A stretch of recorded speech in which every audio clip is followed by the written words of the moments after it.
Bom dia, damas, bom dia, cavalheiros, pessoal do oitavo ano. Último assunto para a nossa prova, assunto importante, tá? Aqui o final da Revolução Francesa. Como a gente já viu, existia o governo absoluto, existia o antigo regime, existia a sociedade dividida em três estados.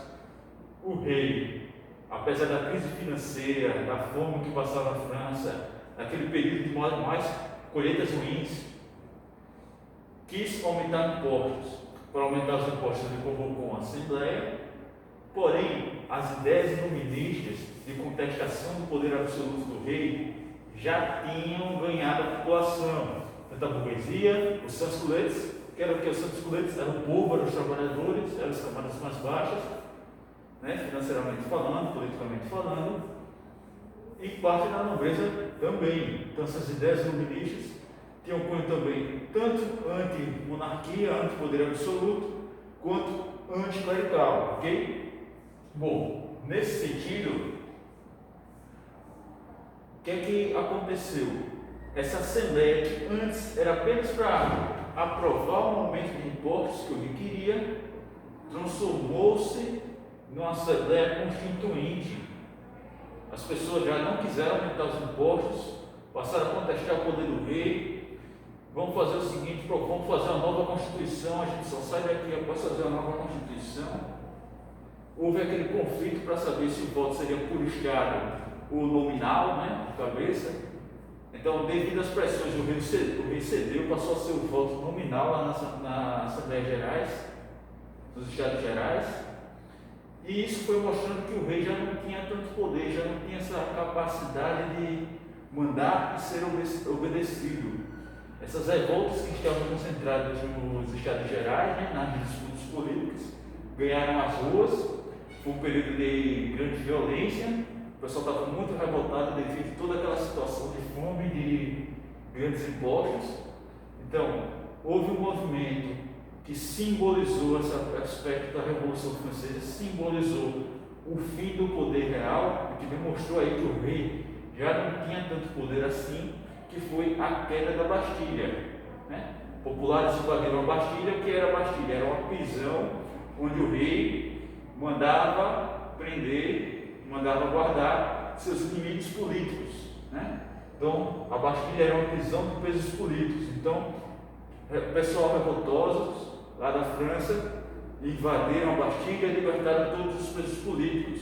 Isso simbolizou que o rei já não tinha poder de reação, já não tinha poder de domínio ali sobre aquela população.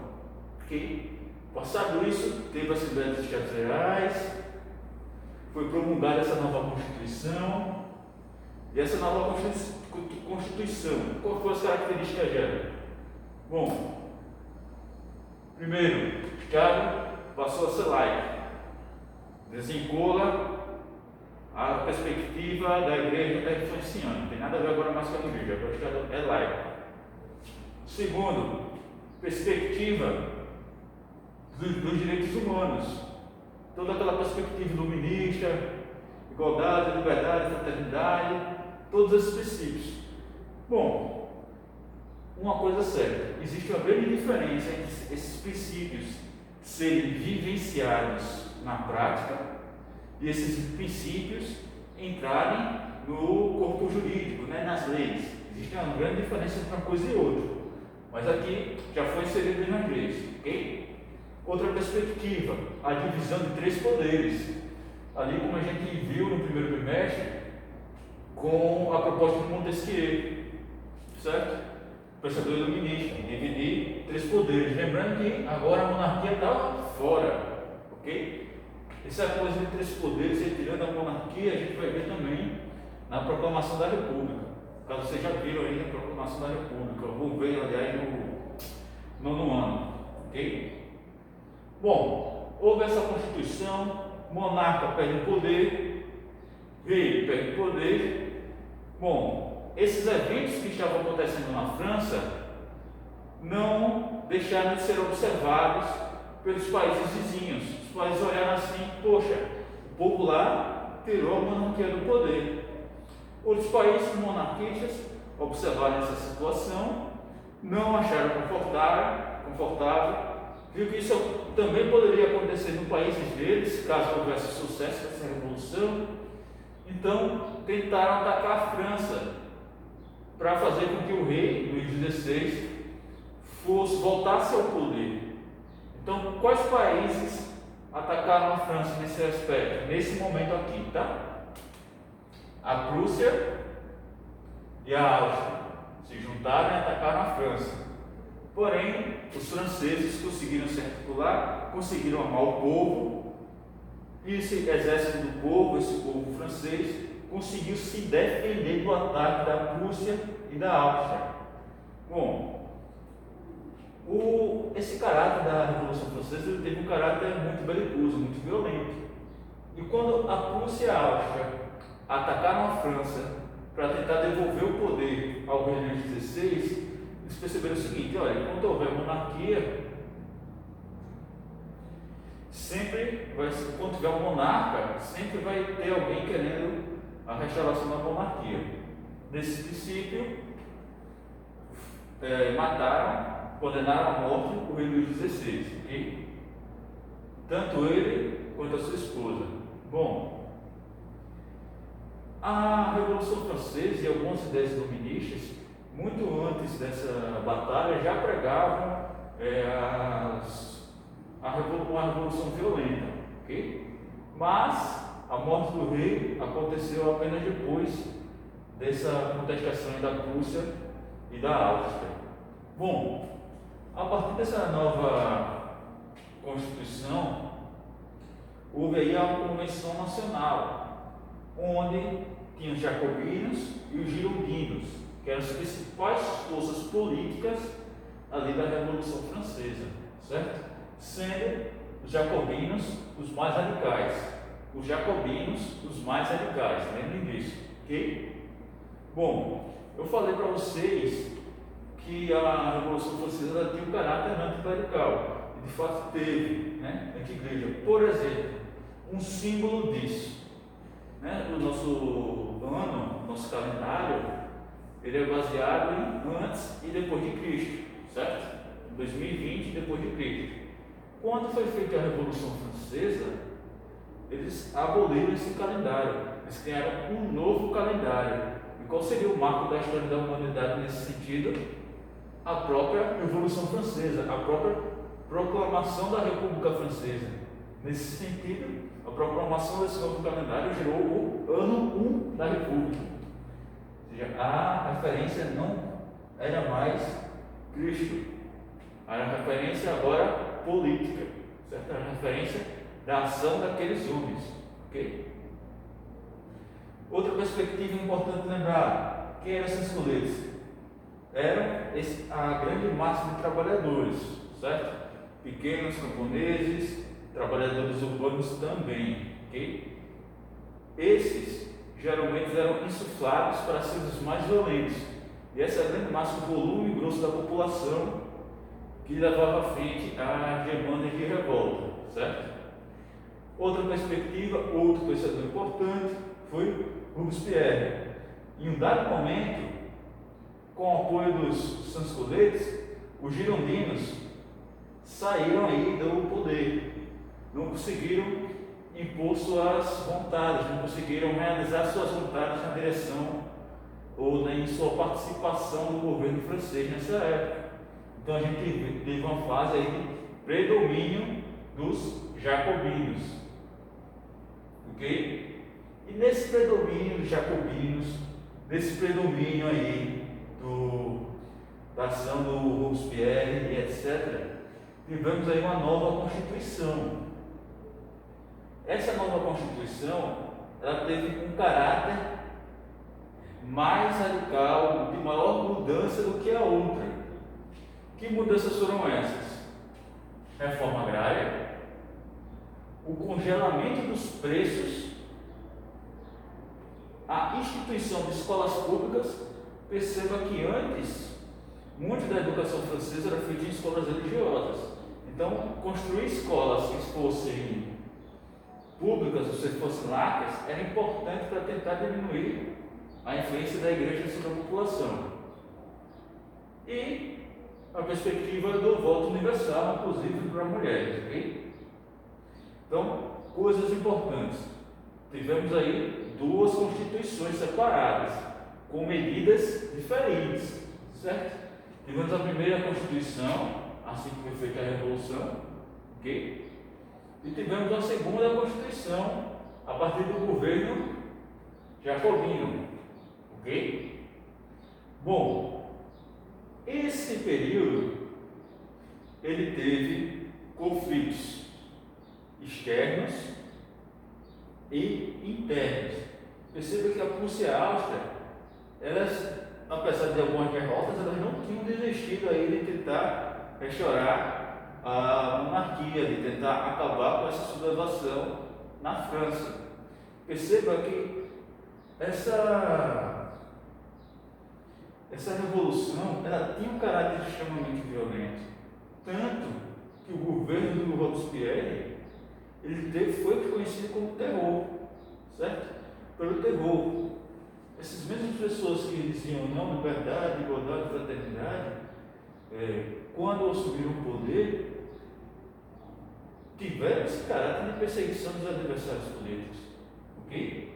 Bom, então, os outros países viam isso e não, a gente não pode deixar isso acontecer nos nossos países também, a gente tem que acabar com esse tipo de ação, ok? Progredindo, além da pressão externa, existia a pressão interna também. Mesmo com essas medidas, né, em testes mais populares, existia uma pressão sobre o Robespierre para que ele tomasse mais medidas em favor do povo, implementasse uma reforma agrária mais ampla, por exemplo. Bom, essa complicação interna da França, posteriormente, vai levar o guilhotinamento do próprio Robespierre. Certo? O que é que vai acontecer? Apesar de haver um grande conflito na França, as facções que eram leais a Robespierre vão sendo perdidas, vão perdendo esses conflitos. Robespierre vai ficando isolado e ele é capturado, julgado e condenado à morte. Ou seja, a gente tem aqui tanto o rei Luís XVI foi condenado à morte, né? O rei do antigo regime ele foi condenado à morte, e o primeiro líder, o principal líder da Revolução Francesa, também foi condenado à morte. A morte desses dois atores que estavam em lados extremamente opostos mostra o caráter belicoso dessa revolução. Tanto Robespierre foi condenado à morte, quanto Luís XVI foi condenado à morte. Bom, esse período de fração do movimento, de terror, certo? Foi um período que teve muitas tentativas de golpes na França. Todo mundo que tinha sua facção, seu grupo de poder, que tinha um grupo armado, tentava ocupar o poder, certo? Enquanto isso, parte do exército francês tinha que lidar com as pressões externas. Não só a Áustria e Prússia agora, até a Inglaterra tinha influenciado, tentado fazer com que, dando um apoio militar também, para que fosse apaziguada essa situação na França, né? As nações externas tentavam intervir na França, ou seja, tem uma situação de guerra externa e interna.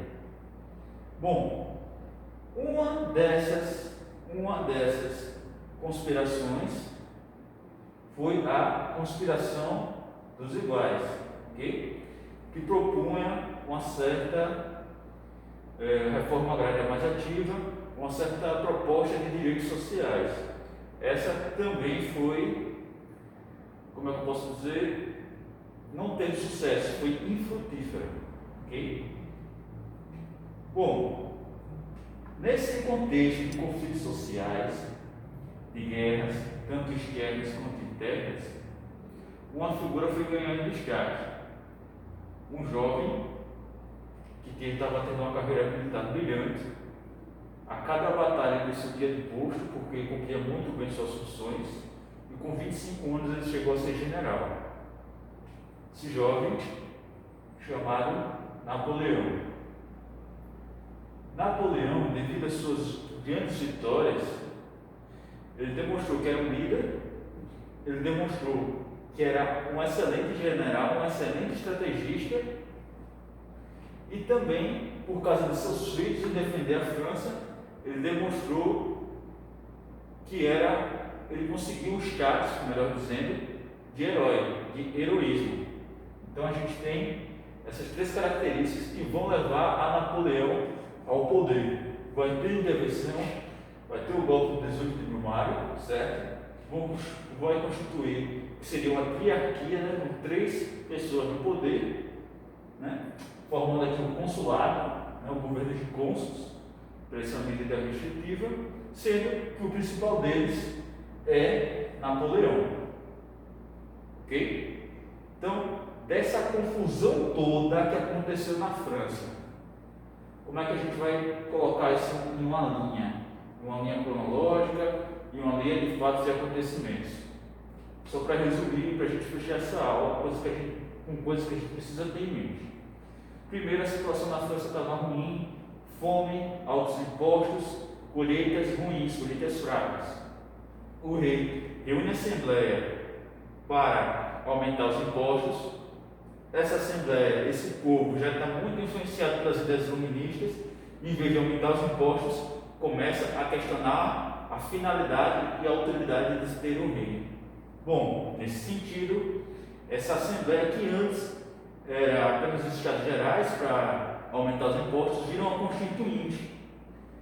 Nessa constituinte, no debate dessas constituintes, fica demonstrado que o rei tem muito pouco poder agora, saindo numa estrutura de poder absoluto, e agora poucos o obedeciam. Nesse sentido, aqueles debates que aconteciam na Assembleia, no campo político, tomaram as ruas de forma violenta. Tanto em um evento simbólico que aconteceu, demonstrando que o rei não tinha mais poder, foi a queda da Bastilha, onde o povo invadiu o presídio de prisão política e libertou os presos políticos. Ok? Bom, a partir daí, essa Assembleia fez uma nova Constituição. Essa Constituição ela teve um caráter laico, teve um caráter de estabelecimento de direitos humanos e teve um caráter de dividir a política francesa em três poderes, ok? Semelhante àquelas ideias de Montesquieu: legislativo, executivo e judiciário. Bom, outros países observaram a situação na França e tentaram intervir militarmente, né? Viram que aquela confusão, aqueles conflitos, aquele terror, e tentaram intervir militarmente. No primeiro momento, foi a Prússia e a Áustria. Esse movimento foi infrutífero e um desses resultados foi a morte do rei Luís XVI. Ok? Bom, progredindo. A partir disso foi feita a Convenção Nacional. Essa Convenção Nacional era meio que uma assembleia, certo? Tinha dois grupos principais, os jacobinos e os girondinos, sendo os jacobinos os mais radicais, com o apoio dos sansonetes, que era uma camada da população de trabalhadores e agricultores, certo? Trabalhadores urbanos e pequenos agricultores. Os girondinos foram colocados de lado em um certo momento desse jogo de poder. Então, deram apoio aos jacobinos e assume aí o poder o líder dos jacobinos, Robespierre. Ok? Bom, a partir desse momento é feita uma outra Constituição. Essa nova Constituição realiza uma reforma agrária, faz o congelamento de preços, institui a criação de escolas públicas. Perceba que a escola é uma maneira aqui de fazer uma influenciar as pessoas, ok? E o voto universal. Bom, durante esse governo Robespierre existem pressões externas e internas. Tanto o povo pressiona Robespierre para tomar medidas mais populares ainda, uma reforma agrária mais ampla, por exemplo, quanto outros países estão atacando a França. Robespierre, na leitura de alguns da época, certo? Seus adversários políticos, estava traindo o povo e começou e aumentou, aliás, essa belicosidade no interior da França. esses conflitos internos chegaram ao ponto que enfraqueceram o apoio de Robespierre, e Robespierre foi capturado e morto, condenado à morte. Perceba que tanto o rei do antigo regime foi morto, quanto o líder da Revolução Francesa, esse primeiro líder da Revolução Francesa, também foi morto. Nos dois extremos tiveram mortos, ok? Em nome da mesma revolução. Bom, a partir desse momento, tivemos aí o destaque de uma figura que passou a se tornar cada vez mais popular. Por quê? Porque ele era um general e estava enfrentando os perigos exteriores, ou seja, as outras nações que atacavam a França. Essas outras nações acabaram perdendo, sendo infelizes em seus ataques, e Napoleão ficou cada vez mais popular, cada vez visto como herói, como grande líder, como excelente general. A partir desse momento, houve uma tentativa de golpe, mais ou menos frutífera, que estabeleceu um novo tipo de governo, o consulado, que dividia o poder em 3 pessoas, sendo o primeiro cônsul o próprio Napoleão. Bom, resumo é esse. O que é que eu quero? Quero que vocês revejam essa aula, quero que revejam as aulas anteriores, leiam o conteúdo do livro. A gente ainda vai ter uma outra aula a respeito de uma revisão e um outro momento de interação para a gente tirar dúvidas, ok? Então vamos ter ainda uma outra revisão e mais um momento de interação. Estude, se preparem, dia 20 vai ser a nossa prova, então até lá.